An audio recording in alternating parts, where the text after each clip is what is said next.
good morning friends नोंथांमोनखौ आंनि चेनेलाव बरायबाय आंनि मुङा मैहुर लावारि दिनै आं नोंथांमोननो जोबोद इम्पोर्टेन्ट ट्रिक दिन्थिगोन आरो मोनसे एसे इनफरमेशनबो होगोन नोंथांमोना भिडिअखौल' नायलांबाय था आरो जायफ्रा आंनि चेनेलाव निउ भिजिटर्स बिथांमोना आंनि चेनेलखौ साबस्क्राइब खालाम आरो लोगोसे बेल आइकनआव खेबसे क्लिक खालामनानै हो मानोना फैबाय थानाय भिडिअखौ नोंथांमोना थाबैनो नुनो मोनगोन फैदो जों दायो भिडिअखौ जागायदिनि नोंथांमोना मिथिखाबाय जानांगौ थांनाय 18 सेप्तेम्बराव एबा दाखालि बावैसो SBI आव मोनसे रुल फैदों ATM मेसिनाव जे नोंथाङा डेबिट कार्डजों मानि विथड्र खालामो फैसा दिहुनो नाथाय बेवहाय मोनसे रुल एडेड खालामनाय जाबाय जे जोङो ATM मेसिनाव जोंनि डेबिट कार्डजों फैसा दिहुनोब्ला OTP नि गोनांथि जागोन माने नोंथाङा जाय ATM खौ बाहायना बेवहाय मबाइल नाम्बार रेजिस्टार थाथारनांगोन बेखौ मबाइल नाम्बारखौ एबा मबाइल फनखौ लानानै नोंथाङा जेराव ATM मेसिनाव फैसा दिहुननो थांगोन अब्ला नोंथांनि मबाइलाव OTP फैगोन नालाय लोगोसे नोंथाङा मबाइलखौ लांफानांगोन नङाब्ला नोंथाङा प्रब्लेम जागोन फैसा दिहुननो हानाय नङा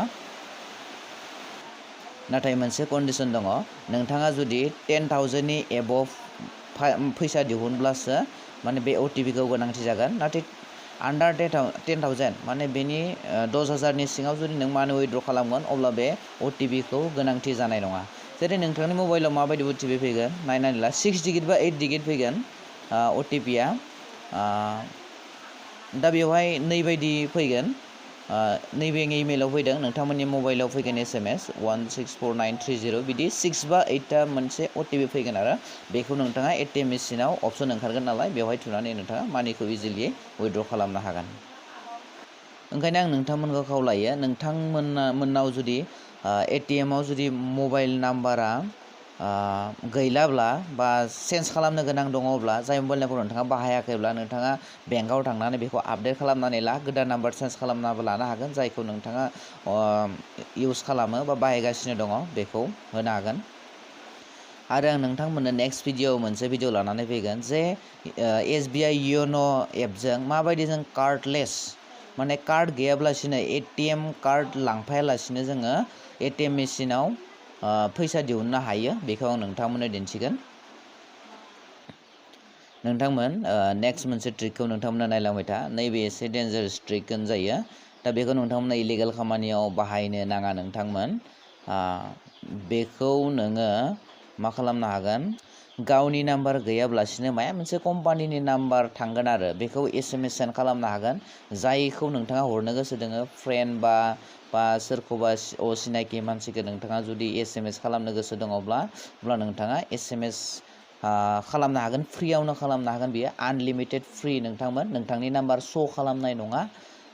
माने बियो माया मोनसे कम्पानिनि नाम्बार थांगोन आरो बियो आं नोंथांमोननो दिन्थिनो बोरै सेन्ड खालामो बेवहाय नोंथांमोना नुनो मोनदों आं मबाइल नाम्बारखौ टाइप खालामबाय जायनो आं सेन्ड खालामगोन दा बेवहाय नोंथाङा टाइप खालाम जेरै आं साप'ज हेल' टाइप खालामबाय बेनि उनाव बेवहाय केपसा नुदों भेरिफिकेसन 885615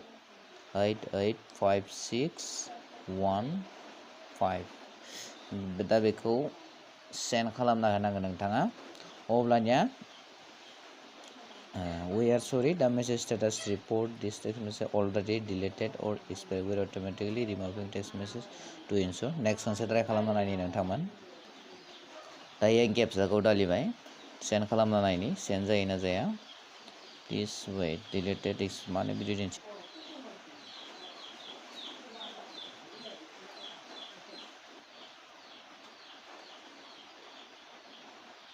सेन्ड खालामबाय नोंथांमोना बेवहाय नुनो मोनदों your message has been successfully sent माने नोंथांनि नाम्बारा मालाबाबो श' खालामा बे कम्पानिनि माया मोनसे VTEC बा 1500 माया एयारटेल बा